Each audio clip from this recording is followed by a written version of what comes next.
On l'a aperçu pour la première fois dans le documentaire à la Clairefontaine, où il effectuait ses premières gammes avec un certain Hatem Ben Arfa. Ensuite, il est parti et a évolué du côté de la JOCR pendant une saison et demie, pour après s'envoler de l'autre côté de la Manche chez les Gunners d'Arsenal. Joueur de très haut niveau qui n'a pas été épargné par les blessures, mais qui a toujours fait preuve d'un grand professionnalisme et d'une belle personnalité aimée de tous. On se retrouve de suite avec Abu Dhabi.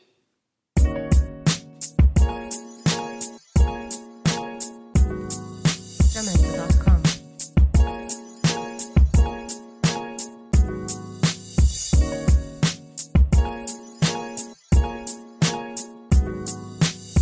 Jamendo.com.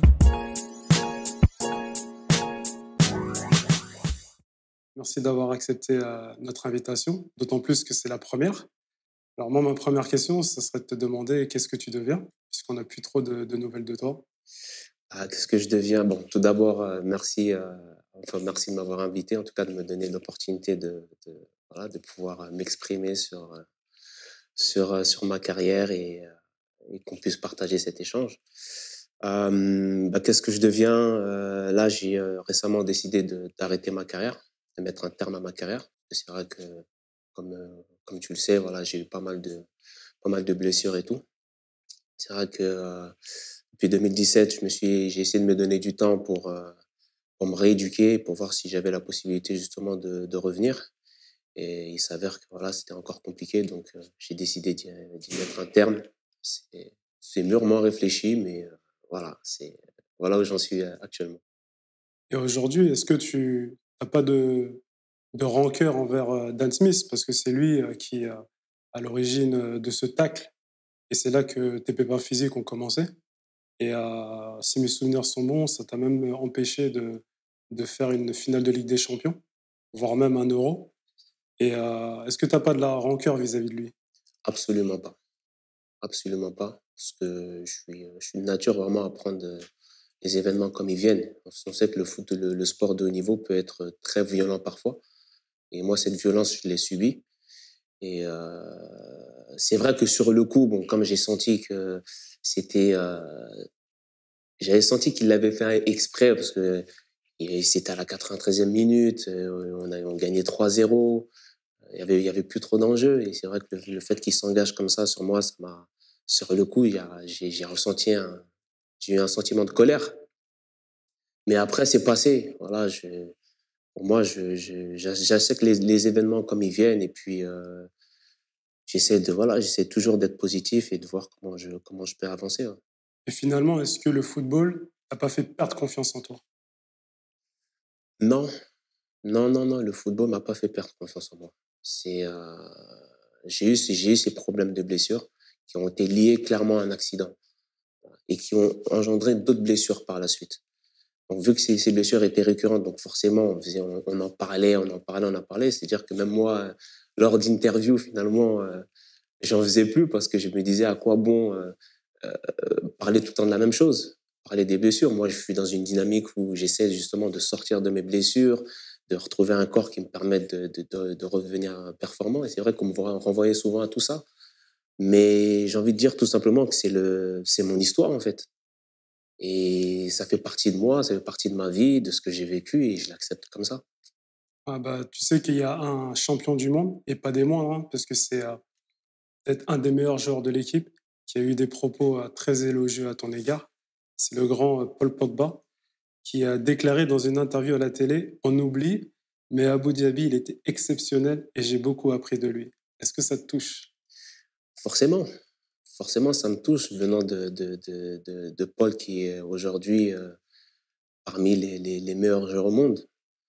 Et malgré les blessures, le fait de voir que j'ai pu peut-être à un moment donné impacter positivement des joueurs tels que Paul Pogba, c'est un honneur. C'est un joueur qui t'impressionne? Ouais, énormément. Énormément. Parce que aujourd'hui, c'est vraiment le prototype du joueur complet, en fait, qui est à la fois technique, physique, qui a une très bonne compréhension du jeu, qui est capable à la fois de défendre et d'attaquer. C'est le joueur complet, tout simplement. Et donc, moi, c'est un joueur que que j'adore, Tu te retrouves en lui un petit peu Bah oui, il y a il y a des similitudes. similitudes. Il y a des similitudes liées au poste et liées à la position sur le terrain. Donc, non, non, c'est vraiment, c'est flatteur. C'est vraiment flatteur et vraiment, ça me fait plaisir. Et justement, parmi cette équipe de France, c'est qui le joueur qui t'impressionne le plus? Ils sont nombreux. Ils sont nombreux. Là, on vient de parler de Paul, qui est, euh, qui est le leader, de ce que j'ai vu en tout cas, qui est le leader en tout cas de cette équipe de France. Mais il y a Kylian Mbappé, bien évidemment, qui, euh, qui est impressionnant. Faire ce qu'il fait à son âge, je pense ça faisait longtemps qu'on n'avait pas vu ça dans le football. Et non, c'est une équipe voilà, qui a des très gros joueurs et je pense ils pourront réaliser de belles choses, même encore, même après leur titre de champion du monde. La France, comme tu l'as dit, a été sacrée championne du monde.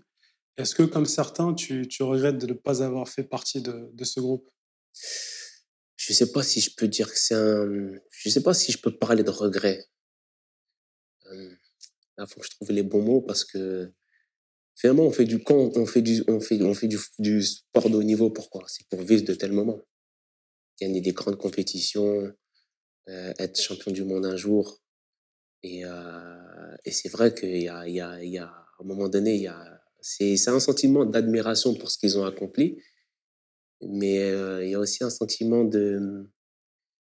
euh, je veux même pas dire d'envie, mais c'est d'envie raisonnable, on va dire. Ouais. J'aurais voulu, voilà, j'aurais bien aimé être champion du monde aussi. En tout cas, quand tu parles de l'équipe de France, j'ai l'impression qu'il y a beaucoup d'émotions en toi. Et tu te rappelles de ton premier but en sélection? Ouais, je me rappelle, ouais. Alors, Ouais, je me rappelle. Oh c'était non, contre qui? c'était contre la Finlande, C'est si je me trompe exact. pas. Ouais, contre la Finlande. C'est exact. Non, l'équipe de France, c'est une fierté de porter le maillot de l'équipe de France. D'ailleurs, toi, t'es bien placé pour en parler aussi. Mais c'est le rêve, c'est le rêve de tout footballeur, de représenter sa nation, de porter le maillot de l'équipe de France. Et de surcroît, voilà, gagner des compétitions avec son pays, c'est tout simplement magnifique. Et aujourd'hui, avec le recul, toi, tu es parti à Auxerre très tôt. Tu as fait une saison et demie là-bas. Après, tu es parti à Arsenal où tu es resté 9 saisons. Est-ce que tu ferais le même choix, en fait, de partir aussitôt dans un grand d'Europe qui est Arsenal? Ouais, si c'était à refaire, même 10 fois, je le referais 10 fois. Ouais, absolument. Moi, mes objectifs, ils étaient clairs. C'est-à-dire que voilà, je voulais jouer au haut niveau, je voulais être un joueur de haut niveau, je voulais savoir jusqu'où je voulais aller. Moi, j'avais pas de problème de dire que voilà, je voulais être un des meilleurs à mon poste. Et pour ça, voilà, fallait se frotter avec les meilleurs. Donc, j'ai pas eu cette crainte de me dire oui, je vais aller jouer dans un grand club avec des joueurs qui sont voilà, des joueurs de très haut niveau. Non, c'est comme ça qu'on apprend, c'est comme ça qu'on devient très bon. Donc pour moi, non, il y a pas de regret. Pour moi, j'ai fait le bon choix. Et tu as eu la chance de côtoyer quand même un grand manager, Arsène Wenger, qui a décidé enfin, qui s'est retiré.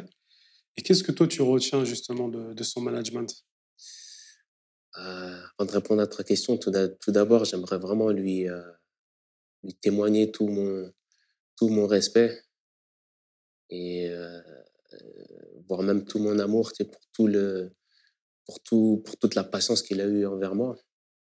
Parce que c'était pas facile. Là, je fais quand même 9 ans dans un grand club où c'était difficile, je me suis blessé, j'ai essayé de revenir, mais lui, il a su me comprendre à un moment donné. Il a su me comprendre et il me voyait au quotidien. À un moment donné, si j'ai fait 9 ans aussi, c'est parce que voilà, il y a des efforts il y a beaucoup d'efforts qui étaient consentis, mais il a toujours été là pour moi et je serai jamais assez reconnaissant pour tout ce qu'il a fait pour moi. Pour toi, c'était plus qu'un manager, c'était Ouais, comme un père, ouais, on pourrait dire, un second père. bien sûr, absolument, absolument. C'est lui qui m'a fait confiance. Je suis arrivé à Arsenal, j'avais 19 ans. Euh, il me fait confiance, j'arrive un mois après, je suis en Champions League contre le Real de Madrid. J'ai même envie de dire que par moment, il avait beaucoup plus confiance en moi que moi, j'avais confiance en moi. Donc C'est pour dire que je serai jamais assez reconnaissant pour tout ce qu'il a fait pour moi, en fait. Après, en termes de management, j'ai énormément appris de lui. Ce que je retiens, c'est que c'est quelqu'un qui est, qui donne beaucoup de confiance à ses joueurs. Voilà. Qui donne beaucoup de confiance à ses joueurs. Et à un moment donné, il a cette volonté de les responsabiliser. Et, euh, et ça a marché parce que les joueurs, ils avaient qu'une envie maintenant, c'était de vraiment de lui rendre, de lui rendre toute cette confiance qu'il leur attribuait. Ah, c'est vrai, hein, parce qu'il y a des Français qui sont passés avant toi. Je prends le cas de Thierry Henry. Pareil, quand il arrive à Arsenal, c'est devenu un monstre. Patrick Vieira, Emmanuel Petit, Robert Pires aussi. Et c'est vrai que il a des qualités de manager. Et comme tu l'as dit, même au niveau de comment donner la confiance, insuffler la confiance à un joueur pour qu'il puisse faire ressortir son Son potentiel. potentiel, absolument, absolument. Et c'est vraiment ça. Et puis, il avait aussi une patience que je pense qu'aujourd'hui, au niveau de très peu de managers ont. C'est-à-dire que euh, tu fais une erreur, il allait quand même te redonner ta chance. Voilà. À partir du moment, bien entendu, que voilà, tu t'endors pas, que tu continues à travailler, que tu fais des efforts et tout. Mais pour ça, c'est vrai que il est très, très fort pour ça. Et toi, tu dirais que c'est ta plus belle rencontre dans le monde du foot? Une des plus belles. Une des plus belles. Parce que c'est clair que Arsène Wenger, lui, l'influence qu'il a eue sur moi, elle est colossale. Mais il y en a d'autres. Je pense même quand j'étais jeune, je pense à Claude Dussault, par exemple, à Clairefontaine. Ouais, Claude, ouais. Ouais, c'est difficile pour moi de parler de foot et de carrière sans parler de Claude Dussault, qui a eu un impact mais considérable. C'est-à-dire que moi, quand je quitte Clairefontaine, Clairefontaine, c'est entre 12 et 15 ans. J'étais en phase C'était ton entraîneur aussi? C'était mon entraîneur. Parce qu'il était aussi Ouais, il directeur. était directeur, il était c'est aussi mon exact, ouais. entraîneur. Et en fait, ce qui a été fort chez lui, c'est qu'il voulait avant tout faire de nous des hommes, au-delà du football. Et lui, encore une fois, c'était même plus qu'un père. Donc, et ça nous a servi parce que Clairefontaine était dans notre cocon, le contexte est, voilà, on est un peu dans notre cocon, tout est bien, tout est rose, mais dès lors qu'on quitte Clairefontaine, maintenant, c'est autre chose. C'est plus le même contexte. Là, il va falloir se battre pour gagner sa place. Parce que là, vraiment, on rentre dans le vif du sujet. On a 16 ans et la porte des pros, elle est pas très loin. Et pour ça, il nous fallait le mental. Et lui, au-delà de l'aspect du foot, il nous a inculqué le mental. Et ça, moi, ça m'a énormément servi parce que je quitte Clairefontaine et l'année d'après, ça se passe super bien. Et les choses se sont enchaînées vachement vite pour moi. Mais je pense que tout ça repose sur l'éducation que j'ai eue pendant ces 3 années avec lui à Clairefontaine. Et toi, tu dirais que ce moment-là que tu as vécu à l'INF Clairefontaine, Mhm. bon, c'était pas dans le monde professionnel, mais tu dirais que c'est un des plus beaux moments de ta carrière, où il y en a eu durant ta carrière professionnelle? Ah oui, absolument, Ouais. absolument. Si tu devais en retenir un, ce serait quoi? Ce serait lequel? Je viendrai à Auxerre, je dirais. À Auxerre, c'est là que j'ai honoré mon premier match de Ligue 1. Et si je dois en retenir un, je dirais que c'est celui-ci. Et là, encore une fois, c'était sous la houlette de Giroud qui m'a fait jouer mon premier match. Et même là, lui aussi, c'est une personne qui a été très, très, très, très, très importante dans mon parcours. Encore une fois, voilà, il a su me donner de la confiance, il a su faire les choses pour que je puisse voilà, évoluer. Et ça, c'est un moment que je n'oublierai pas. Mais après, il y en a tellement que là, j'en choisis un parce que c'est celui-là. C'est-à-dire qu'on part de, voilà, on commence le foot à quoi? À 12 ans. L'objectif, c'est quoi? C'est de devenir professionnel. Et quand tu fais ton premier match comme ça, t'enfiles ton premier maillot.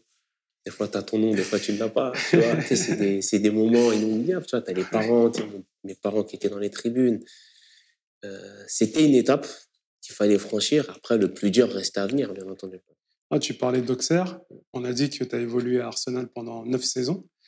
Mais si tu avais eu la possibilité de jouer dans un autre club, tu aurais voulu jouer dans quel club? Un autre club que Ouais, Arsenal, exact. le Milan AC. Le Milan AC. Ouais. Pourquoi? Fan du Milan depuis toujours. Parce qu'en général, tout le monde va te dire le Barça, le Real, Milan AC. le Milan AC. Ouais. Si j'ai vraiment un rêve que j'ai pas accompli, c'est de ne pas avoir joué au Milan AC. Alors pourquoi le Milan AC? Explique-nous. Parce que c'est l'équipe que j'ai commencé à supporter dès petit. Je crois que peut-être un des premiers matchs que j'ai regardé, il me semble que c'était bien le Milan.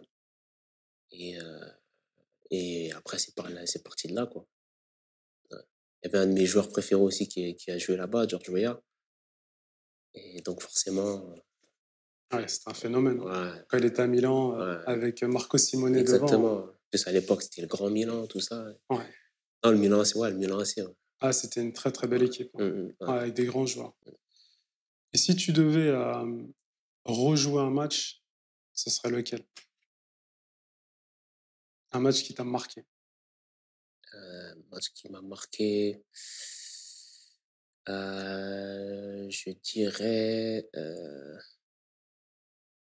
je dirais Barcelone, je crois en 2010. Je sais plus si c'est en huitième ou en quart de finale. C'était à Arsenal ou Non, c'était chez eux. au Nou Camp? Ouais, c'était au Nou Camp, ouais. C'était au Nou Camp. Ou sinon, non. Liverpool, quart de finale de la Ligue des Champions.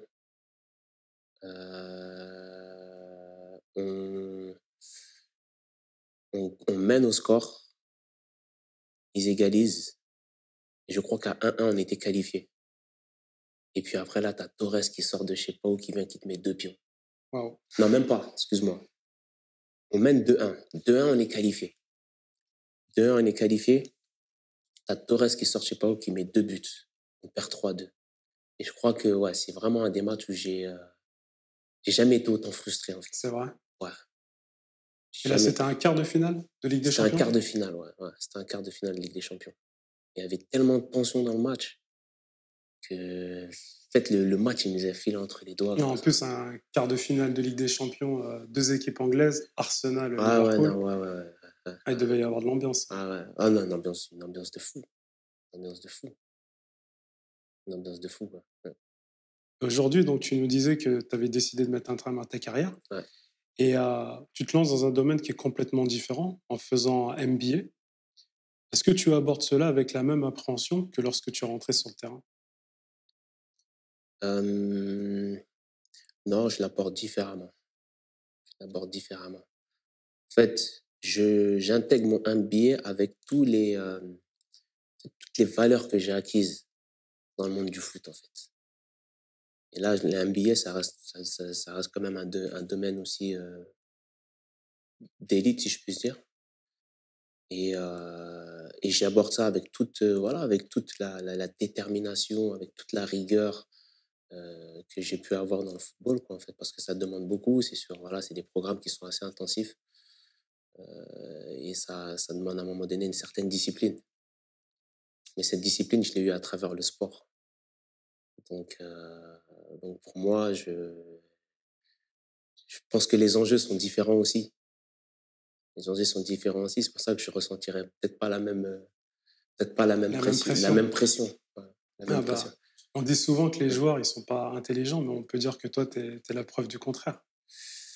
Intelligent, je sais pas, j'espère. En tout cas, c'est important d'être intelligent, je dirais. Mais au-delà de l'aspect intelligent, c'est tout simplement acquérir des compétences dans d'autres domaines, en fait. Donc, ça me permet avec le temps, voilà, j'ai pu développer d'autres centres d'intérêt et puis je me mets à fond dedans. C'est tout, en fait. Le football t'a fait du mal, mais est-ce que tu continues à l'aimer aujourd'hui? Ah oui, moi, je vois un ballon là, je cours vers le ballon et je commence à jongler, je commence à taper dedans comme un enfant, hein. Ah ouais, ça a pas enlevé en moi l'amour du football. Voilà. Ça a pas enlevé en moi l'amour du football. Le football, je l'aime et je l'aimerai toujours. Voilà. C'est juste que, voilà, malheureusement, j'ai eu des accidents qui ont fait que, voilà, j'ai pas pu m'exprimer comme je l'aurais souhaité. Ouais, mais après, sache que dans tous les cas, comme je le disais au préalable, tu as été un très très grand joueur et humainement, voilà, on se connaît. Donc, tu sais tout le bien que je pense de toi. Vraiment, tu as une belle personnalité. Et voilà, je pense que dans ta nouvelle vie, tu vas avoir beaucoup de succès et j'en doute pas une seconde. Venant de toi, franchement, c'est touchant, vraiment. J'en doute pas une Ouais. seconde. Tu as vécu beaucoup de choses. Tu as vécu une belle ascension, comme je l'ai dit, parce que tu étais très talentueux. Tu as eu aussi des moments de difficulté et tu as décidé d'arrêter ta carrière. Et au même moment, tu es le papa d'un petit garçon qui est tout petit. Ouais. Et moi, ma question et ma dernière question, ce serait si tu devais transmettre, lui passer un témoin avec tout ton acquis, toute ton expérience, qu'est-ce que tu dirais à ton fils? Je lui dirais en fait, que dans la vie, voilà, les choses ne sont jamais acquises totalement et qu'il faut heu, constamment se remettre en question lorsque voilà, on a des objectifs et qu'on veut réaliser un certain nombre de choses dans la vie. Et ça, voilà, c'est le fruit de ce que j'ai appris moi dans le football, en fait. Parce que c'était tout le temps ça, remise en question permanente. Chaque jour, chaque week-end, il fallait toujours, mettre la barre haute parce que voilà, il fallait se mettre au niveau. Et comme tu le sais très bien, c'est un milieu qui est extrêmement compétitif. Donc si tu t'endors, bah, tu peux t'endormir, mais il y en a un qui va se réveiller et qui te passe devant. Mais je pense vraiment que ça, c'est valable sur tous les plans de la vie. Voilà. C'est valable sur tous les plans de la vie. Et après, je lui dirais que, voilà, qu'il fasse les choses avec amour, tout simplement. Qu'il fasse les choses avec amour parce que quand tu fais les choses avec amour, finalement, tu sens plus la fatigue, tu comptes plus les heures. Tu es tellement pris par ton projet, par ce que tu fais que, quand bien même tu subis des échecs, mais tu n'as aucun mal à te relever parce que tu aimes ce que tu fais. Hein. Et moi, j'ai pris du temps, j'ai été blessé, je me rééduquais, c'était énormément d'efforts, pour peu de résultats parfois, mais je retournais quand même dans le travail parce que j'aimais ce que je faisais. Voilà. J'aimais ce que je faisais et en gros, ouais, s'il y a des choses que j'aimerais lui transmettre, en tout cas de mon expérience, ce serait ça. Et qu'est-ce qu'on peut souhaiter à Abu Dhabi pour sa nouvelle vie? Voilà, je dirais la santé, c'est le plus important. Voilà, la santé avant tout. En tout cas, on te Voilà. souhaite beaucoup de succès, que tout ce que tu entreprends fonctionne comme toi tu le souhaites. Je te remercie. Et on espère surtout te revoir dans le monde du foot. Parce que je pense qu'avec ta personnalité, ton expérience, ton savoir, je pense que tu pourrais apporter énormément, que ce soit auprès des jeunes, mais même dans un club, dans une structure. En tout cas, c'est ce qu'on te souhaite. Merci beaucoup. Merci à vous. Merci beaucoup. Merci beaucoup. Merci, c'est moi qui te remercie.